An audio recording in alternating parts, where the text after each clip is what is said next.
আসসালামু আলাইকুম রহমতুল্লাহি বরকাতু। সম্মানিত সুধীবৃন্দ, আপনারা অবশ্যই অবগত আছেন পশ্চিমবঙ্গের উত্তর 24 পরগনা জেলার বসিরহাট শাকচুড়াতে অবস্থিত অল ইন্ডিয়া সুন্নাতুল জামাত পরিচালিত আল্লামা রুহুল আমিন রহমতুল্লাহ আলাইহির স্মৃতি আম্মাজান খাদিজাতুল কুবরা বালিকা এতিমখানা মাদ্রাসা, যে মাদ্রাসার বাৎসরিক ইসালে সওয়াব 15-16 কার্তিক অনুষ্ঠিত হয়, সে উপলক্ষে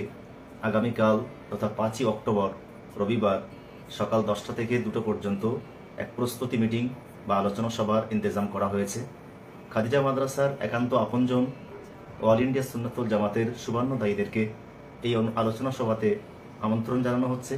এবং যে সমস্ত সদস্যবৃন্দ, যে সমস্ত এজেন্ট আছেন, যারা বিল সংগ্রহ করেন, কুপন সংগ্রহ করেন বা চিঠি সংগ্রহ করেন, সেগুলো মানুষের কাছে পৌঁছে দেন, তাদেরকে